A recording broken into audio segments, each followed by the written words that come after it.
नई क्लास हम अपने स्टार्ट करने से पहले जो बच्चे बहाने बनाते हैं कि हमारे घर की परिस्थिति ठीक नहीं है, मैं पढ़ नहीं सकता और पढ़ने के लिए मेरे पास इतना पैसा नहीं है, उन्हीं के लिए, बच्चों के लिए कहा है मैंने, उम्र थका नहीं सकती मेरे दोस्त, उम्र थका नहीं सकती, ठोकरें गिरा नहीं सकती। अगर जिद हो जीतने की, अगर जिद हो जीतने की तो परिस्थिति कैसी भी हो लेकिन हरा नहीं सकती। अगर आपने ये ठान लिया कि मुझे ये कार्य कर कर ही चलना है, आज की अगर डेट देखी जाए तो बच्चों की ऐसी सिचुएशन है कि बच्चे पहले से पहले हिम्मत हार जाते हैं। और क्या हमारे पास घर वाले पैसा नहीं देते पढ़ने के लिए, पैसा नहीं है। याद करो उस घर वाले के लिए जो बंदा एक मजदूरी कर कर, बंदा, मैंने खुद ऑफलाइन बैच में ऐसे ऐसे बच्चे आए हैं जिन्होंने बेचारों ने खुद मेहनत मजदूरी करी और ट्यूशन प्लस उसके साथ साथ अपनी स्कूल की फीस भी जमा करी है। तो उन्हीं के लिए कहा था मैंने कि उम्र थका नहीं सकती, ठोकरें गिरा नहीं सकती। अगर जिद हो जीतने की, अगर जिद हो जीतने की तो परिस्थिति कैसी भी हो लेकिन हरा नहीं सकती मेरे दोस्त। बस दिल के अंदर जुनून और हिम्मत चाहिए उसके लिए। अगर तुम्हारे अंदर इतना जुनून और हिम्मत है तो आप कर सकते हैं।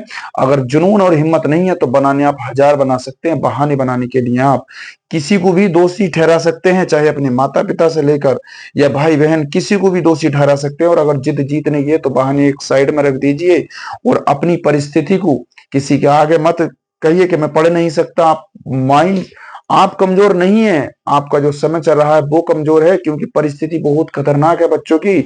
आज अगर पढ़ने की डेट देखी जाए तो पढ़ने से बच्चा घबराता है। हमने कल इतिहास की बात करी थी और हमने पढ़ाया था इसमें मेडिवल हिस्ट्री। और मेडिवल अगर हिस्ट्री की बात करते हैं, यानी कि भारतीय इतिहास, और भारतीय इतिहास की अगर हम बात करेंगे, भारतीय इतिहास और मेडिवल हिस्ट्री की अगर बात करते हैं, मेडिवल इंडिया, ठीक है, इसे पढ़ा था हमने भारतीय इतिहास में, मध्यकालीन, मध्यकालीन भारत। और अगर मैं मध्यकालीन भारत की बात करता हूं, भारतीय इतिहास और मध्यकालीन की बात करता हूं, तो मैंने कहां तक, अर्थात इस्लाम धर्म मैंने स्टार्ट किया था। जबकि ये इस्लाम धर्म कहां पर स्टार्टिंग है, अभी अरब महाद्वीप में है और अभी अरब से ही, वहां से अभी निकल कर नहीं आए हैं। क्योंकि जब हमें इतिहास पढ़ रहा है तो मैंने इतिहास बहुत जीरो लेवल से उठाया है और वही मैं चाहता हूं कि इतिहास बहुत जीरो लेवल से हम करके चलें। अगली बात आती है, मैंने कल लास्ट नियम लिखवाए थे, क्या इस्लाम धर्म के कितने नियम अर्थात कितने स्तंभ थे, तो हमने कहा था 5 स्तंभ थे।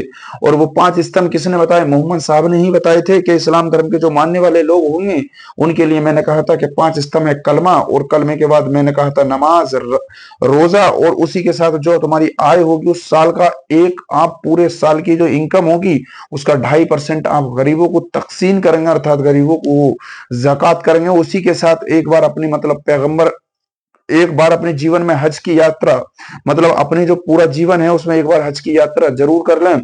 और ये हमने कितने 5 सिद्धांत के बाद ही अगली बात करेंगे, पैगंबर मोहम्मद साहब, पैगंबर मोहम्मद साहब, मोहम्मद साहब। अगर हम इनके जन्म की बात करते हैं तो ध्यान रखना, अलग अलग किताबों में कुछ देखने के लिए अलग अलग मिलता है। अब 12 अप्रैल वैसे 500, किसी किताब में 12 अप्रैल सन 571 में मिलता है और कुछ किताबों में 12 अप्रैल सन 570 के बाद मिलता है। वोल्टेज बढ़ा दी यार इसके बाद अगर हम जन्म की बात करेंगे तो कुछ किताबों में, मगर रिलेटिव में ध्यान रखना, कहीं तुम्हें 571 570 दोनों मिलते हैं, बट जो ऑप्शन में आए वो बेहतर समझना। तो ध्यान रखेंगे जन्म होता है इनका अप्रैल, 12 अप्रैल है कुल मिलाकर, 12 अप्रैल सन, 12 अप्रैल सन 571, या कुछ किताबों में मिलेगा 571 ईस्वी में हुआ था, ठीक है, 571, 571 में, या कुछ किताबों में मिलेगा, ध्यान रखेंगे, या कुछ किताबों में मिलेगा 570। अब ध्यान करना जौन सा तुम्हें बेहतर लगता है, जैसे तुम्हें बेहतर लगता है तो आप उसे देखेंगे, क्योंकि कुछ किताब के अंदर 12 अप्रैल सन 571 में है और कुछ जगह 570 ईस्वी के अंदर मिलता है। और यहीं से हम बात करते हैं इनका, पैगंबर मोहम्मद साहब के अगर जन्म की बात करते हैं तो इन्हीं का जो जन्म था वो कहाँ हुआ था, मक्का के अंदर हुआ था, ये भी ध्यान रखेंगे। मक्का, जो मक्का कहाँ पड़ता है, ये सऊदी अरब के अंदर पड़ता है, ये भी बात ध्यान रखेंगे। मक्का सऊदी अरब, सऊदी अरब। अगर थोड़ा लिखा हुआ अगर समझ में नहीं आता है और अगर थोड़ा तुम्हें धुंधला चमक रहा है तो मैं बोल रहा हूं, क्योंकि यहां मैं बोलकर भी बोल रहा हूं, तो मक्का सऊदी अरब सन सऊदी अरब सन 571 में मिलेगा और कहीं किताबों में 570, मगर एनसीईआरटी बेस में जो माना गया है वो सन 570 में माना गया है। दोनों बुकों का कोटिंग मैंने तुम्हें बताया है। इसी के बाद अगर हम बात करते हैं इन्हीं के जन्म के बाद 12 अप्रैल सन 570, अगर इनके पिता के, देखो इनका पिता, अगर इनके पिता के नाम की बात करते हैं, पिता का नाम क्या था, तो हजरत अब्दुल्ला था। कुल मिलाकर जो अब्दुल्ला नाम था इनके पिता का नाम था, ध्यान रखेंगे अब्दुल्ला। और जो माता थी इनकी, अगर माँ का नाम करते, माँ का नाम पूछा जाता है, माता का नाम, तो ध्यान रखेंगे इनकी माता का नाम बीवी आमना था।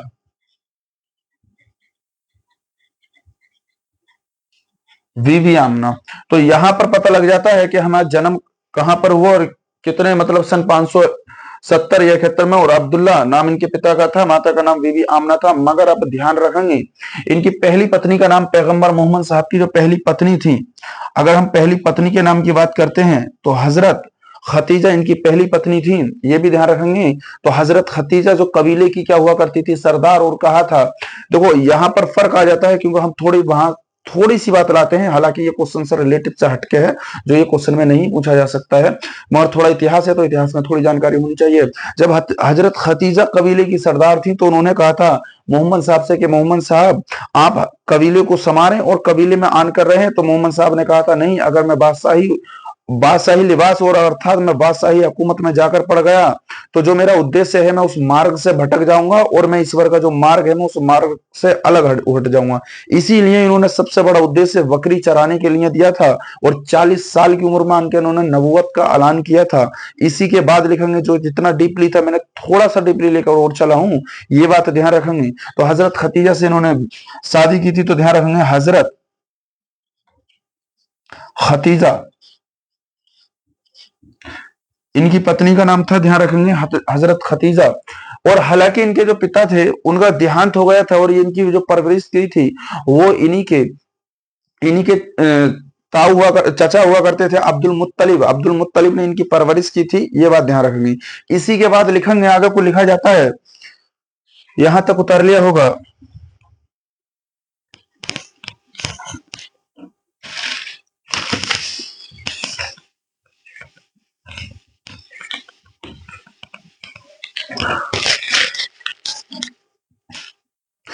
ध्यान रखेंगे सन 610 ईस्वी में, सन 610 ईस्वी में अगर बात करते हैं मोहम्मद साहब, सन 610 ईस्वी में मोहम्मद साहब साहब को महाज्ञान की प्राप्ति हुई। महाज्ञान की प्राप्ति, महाज्ञान की प्राप्ति, ध्यान रखेंगे मोहम्मद साहब को सन 610 ईस्वी में एक महाज्ञान, मतलब अल्लाह का सीधा इनके पास संदेश आया और संदेश आने का मतलब सीधा सीधा इन्हें अल्लाह का इन्हें ज्ञान हो गया। और कुल मिला के कहा जाता है हजरत मोहम्मद साहब को एक ज्ञान की प्राप्ति हो जाती है। और ये ज्ञान की जो प्राप्ति हुई थी जब ये सन 610 ईस्वी में गए थे, तो कहा जाता है ज्ञान की प्राप्ति हीरा नामक गुफा में हुई थी। ज्ञान की प्राप्ति हीरा नामक गुफा में हुई, ये ध्यान रखेंगे, हीरा नामक गुफा में हुई। और ये कहा जाता है कि हजरत मोहम्मद साहब एक हीरा नामक गुफा वहीं पड़ती है, मैं पूरे रिलेटिव से बता रहा हूं तुम्हें बिल्कुल जीरो लेवल से। जब हीरा नामक गुफा में इन्हें ज्ञान की प्राप्ति हुई और ज्ञान की प्राप्ति होने के साथ साथ ही ये हीरा नामक गुफा में चले जाते हैं। और कहा जाता है जब वहां से निकले तो इन्होंने कहा, वहां से हीरा नामक गुफा से जैसे ही बाहर निकल कर आते हैं तो इन्होंने कहा कि इनके हाथ में एक किताब थी जिसका नाम कुरान था। और इन्होंने कहा कि ये जो किताब है मेरे हाथ में सीधी सीधी आसमान से भेजी गई और जिब्राइल जो फरिश्ता है उसने मेरे हाथ में दी और ये कहा ये किताब का ही ज्ञान आप लोगों को समझाएं और किताब के बारे में व्यक्तियों को बताएं कि व्यक्तिगत किस तरीके से इस किताब में क्या क्या है और अल्लाह के क्या फरमान है। और मुझे नबी का मतलब अल्लाह ने एक अपना रसूल बनाकर यहाँ भेजा है। और जब हीरा नामक गुफा से बाहर आते हैं तो उस किताब के बारे में ये जानकारी देते हैं जिसका नाम इस्लाम धर्म में कहा जाता है, उस किताब को कुरान कहा जाता है। लिखेंगे नई लाइन से, यहीं से नई लाइन से लिखेंगे, जब मोहम्मद साहब जब मोहम्मद साहब जब मोहम्मद साहब जब मोहम्मद साहब इस गुफा से बाहर निकले, इस गुफा से बाहर निकले इस गुफा से बाहर निकलते हैं जब मोहम्मद साहब, तो जैसे ही इस गुफा से बाहर निकले तो इनके हाथ में, अभी मैंने तुम्हें बताया था, तो इनके हाथ में एक किताब थी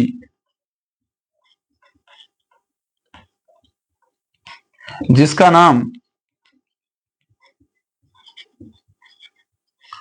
कुरान, जिसका नाम कुरान था,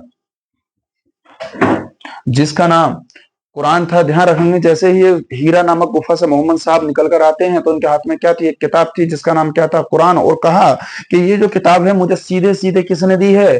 सीधे सीधे ये किताब मुझे जो दी है जिब्राइल ने दी है। और जिब्राइल क्या है? फरिश्ता है जो अल्लाह ने यहाँ भेजा मेरे पास और कहा ये इस किताब का ज्ञान लोगों को पहुंचाओ और लोगों तक इस किताब के बारे में समझाओ। क्या क्या कहना, क्या कहा है अल्लाह ने, इसी के बारे में लिखेंगे।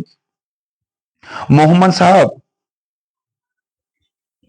मोहम्मद साहब ने कहा, मोहम्मद साहब ने कहा कि ये किताब मुझे ये किताब मुझे जिब्राइल ने दी है। जिब्राइल, जिब्राइल जानते हैं, जिब्राइल जो है फरिश्ते के लिए बोला गया है। ठीक है, यह किताब जो है मुझे सीधे जिब्राइल ने दी है, जिब्राइल फरिश्ते ने दी है। ठीक है, ध्यान रखेंगे, जिब्राइल फरिश्ते ने दी है।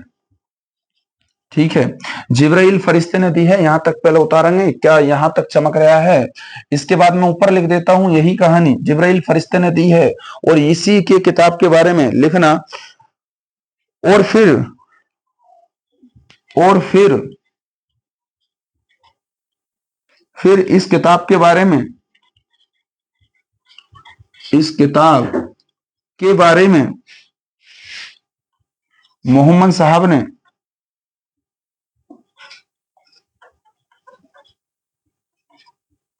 लोगों को समझाया,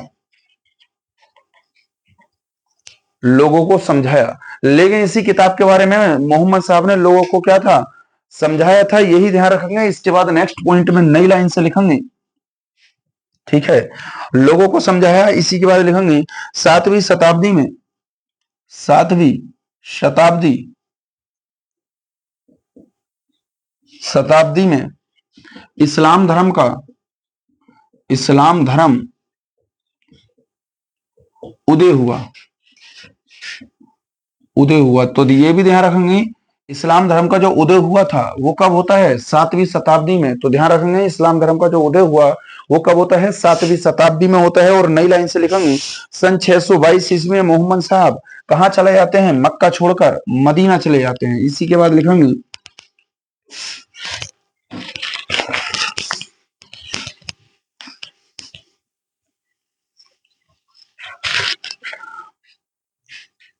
सन, यहां से लिखते हैं सन 622 में, सन 622 ईस्वी में। क्योंकि उस समय क्या होते थे? छोटे छोटे कबीले होते थे सऊदी अरब के अंदर, छोटे छोटे कबीले थे। और जैसे ही छोटे छोटे कबीले थे तो उनमें आपस में झगड़ा हुआ और कहा गया कि भाई साहब इन झगड़ों के खाते ही क्या मोहम्मद साहब आपके ऊपर क्या हो सकता है? जुल्म हो सकता है और आपके खिलाफ। क्योंकि मोहम्मद साहब ने जब लोगों को समझाया तो वहां छोटे छोटे जो देवी देवता होते थे उन्हें मानने वाले लोग थे और उसी बात के ऊपर कहा कि ये व्यक्ति क्या मतलब आगे तक इस धर्म के बारे में प्रचार कर रहा है। तो कहा गया जो वहां के सरदार थे कि आपको मोहम्मद साहब यहाँ से छोड़कर ही चले जाएं तब बेहतर है, वरना आपके खिलाफ यहाँ विद्रोह हो जाएगा। इसीलिए मोहम्मद साहब मक्का छोड़कर कहां चले जाते हैं? मदीना चले जाते हैं सन 622 ईस्वी में। और इनका जाना ही ये कहलाता है, उर्दू जो तारीख सम्मत शुरू होती है तो वहीं से उर्दू तारीख या सम्मत शुरू हो जाती है सन 622 ईस्वी से। लिखेंगे सन 622 ईस्वी में मोहम्मद साहब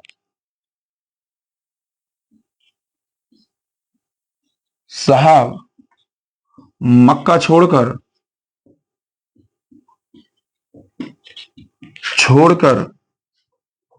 मदीना चले गए, चले गए। इनका ये जाना इनका ये जाना इनका ये जाना ध्यान रखेंगे, इनका ये जाना हिजरत कहलाता है। हिजरत कहलाता है, इनका ये जाना क्या कहलाता है? हिजरत कहलाता है। और ध्यान रखेंगे इसी और इसी संबत से और इसी संबत से इसी संबत से और इसी संबत से ध्यान रखेंगे और इसी संबत से इस्लाम धर्म का इस्लाम धर्म कैलेंडर कैलेंडर हिजरी शुरू होता है। हिजरी संबत शुरू होता है। हिजरी संबत शुरू होता है। इसी तारीख से सन 622 ईस्वी से हिजरी संबत शुरू हो जाता है। और इसी के बाद फिर ध्यान रखेंगे, इसी के बाद फिर मोहम्मद साहब इसके बाद सन 622 हमेशा और हमेशा के लिए कहां चले जाते हैं? मदीना चले जाते हैं। ठीक है। और सन 622 ईस्वी में हमेशा और हमेशा के लिए मोहम्मद साहब कहां चले गए? मदीना चले गए। और मदीना ही जाने के बाद वहीं पर इन कुल मिला के दुनिया से चले गए, रुखसत हो गए। कुल मिला के एक शब्दों में, हिंदी शब्द में बोलते हैं कि देहांत हो गया। और सन 632 ईस्वी में इन्हीं का मतलब दुनिया से जाने के बाद इनका देहांत हो जाता है। और सन 632 ईस्वी में जैसे ही इनका देहांत होता है तो इन्हीं की कब्र कहाँ स्थित है? मदीने के अंदर स्थित है। ठीक है। तो लिखेंगे नई लाइन से, सन 632 ईस्वी में मोहम्मद साहब का देहांत हो जाता है मदीने में। और इनकी कब्र मदीने में स्थित है। और इनकी कब्र मदीने में स्थित है। तो ध्यान रखेंगे फिर क्या होता है, जैसे ही मदीने चले जाते हैं और इनकी कब्र कहाँ? मदीने में स्थित है। सन 632 ईस्वी में अब इस्लाम धर्म दो भागों में बढ़ जाता है। तय ये होगा कि इस्लाम धर्म का खलीफा कौन बनेगा। मेन चीज क्या आ जाती है खलीफाओं पर। क्या इस्लाम धर्म का जो खलीफा बनेंगे वो छोटे छोटे मतलब कुल मिलाकर खलीफा होते थे इस्लाम धर्म के अंदर। अब अगला खलीफा किसा बनाया जाएगा? और इसी के कारण क्या हो जाता है? विवाद बढ़ जाता है। और जैसे ही विवाद बढ़ जाता है तो यहीं पर तय किया जाता है कि अबू बकर सिद्दीक और हजरत अली, क्योंकि हजरत अली इन्हीं के दामाद भी थे। अब यही तय होता है आगे चलकर इस्लाम धर्म दो भागों में बंट जाएगा। मैंने यहां तक तुम्हें समझाने की कोशिश की है। अब आराम से इसके नोट्स बनाना। ठीक है। थोड़ा सा और लिख लेना। चलो इसी में मैं लिखवा देता हूं यहीं पर। ठीक है। थोड़ा सा और लिख लेना। फिर इसी के बाद कल से हम जहां से ये खलीफा बनते हैं और यहीं से फिर खलीफा बनने के बाद हम मध्यकालीन मोहम्मद बिन कासिम पर धीरे धीरे वहां तक पहुंचने वाले हैं जहां से स्टार्ट किया गया था। लिखेंगे विसिब की सबसे बड़ी मस्जिद, विसिब की सबसे बड़ी मस्जिद, बड़ी मस्जिद, विसिब की सबसे बड़ी अगर मस्जिद की बात करते हैं अल हरम है। अल हरम, विसिब की सबसे बड़ी मस्जिद अल हरम है। और ये मस्जिद ध्यान रखेंगे, ये मस्जिद मक्का में स्थित है। नई लाइन से लिखेंगे विसिब की दूसरी सबसे बड़ी मस्जिद, दूसरी सबसे बड़ी मस्जिद विसिब की दूसरी सबसे बड़ी मस्जिद, अगर बात करते हैं विसिब की दूसरी सबसे बड़ी अगर मस्जिद बात करेंगे तो ये कहां पर है? मदीने में है। ठीक है। विसिब की दूसरी सबसे बड़ी मस्जिद मदीना में है। ठीक है। विसिब की दूसरी सबसे बड़ी मस्जिद मदीना में है, ये ध्यान रखेंगे। जिसका नाम क्या है? जिसका नाम अल मदीना है। अल मदीना है। तो हमने ये भी तय कर लिया विश्व की सबसे बड़ी मस्जिद मक्का में है, और उससे दूसरी सबसे बड़ी जो अल हरम है, और दूसरी सबसे बड़ी मस्जिद अल मदीना है जो मदीनी के अंदर स्थित है। और यहीं से फिर ध्यान करेंगे इस्लाम धर्म दो पार्टों में बढ़ जाएगा, और दो पार्ट कौन कौन से होंगे, शिया और सुन्नी। और शिया और सुन्नी का तो मुकाबला अभी प्रेजेंट टाइम में देख चुके हैं, ईरान और इराक दोनों ही शिया सुन्नी में क्या हो जाते हैं, तब्दील हो जाते हैं, और दोनों ही बहुत बड़ी सिचुएशन, झगड़े की सिचुएशन में आ जाते हैं, जिसमें इराक क्या हो जाता है, वो सुन्नी होता है, और ये क्या होते हैं, शिया होते हैं ईरान वाले, और इराक इसी कारण क्या होता है, तबाह हो जाता है। कुल मिलाकर हम धीरे धीरे आगे इसकी सिचुएशन को कवर करेंगे, और जल्दी में ही अब यहाँ से हम निकले हैं, इस्लाम धर्म दो भागों में बटेगा, मोहम्मद बिन कासिम आक्रमण करेगा भारत पे, और वहां से आगे को हम पढ़ने वाले हैं। क्लास कैसी लगी, वीडियो वीडियो को शेयर करें, लाइक करें, सब्सक्राइब करें। मैंने बहुत डीपली तुम्हें इतिहास पढ़ाने की शुरुआत की है, इतना डीपली शायद इतिहास नहीं मिले तुम्हें यूट्यूब पर देखने के लिए। हाँ, बुक्स के अंदर जरूर मिलेगा। आप दो एक राइटरों की बुक्स देखेंगे तो 100% तुम्हें ये मिलने वाला है। ठीक है, क्लास कैसी लगी है, फिर अगली नेक्स्ट वीडियो में मिलते हैं।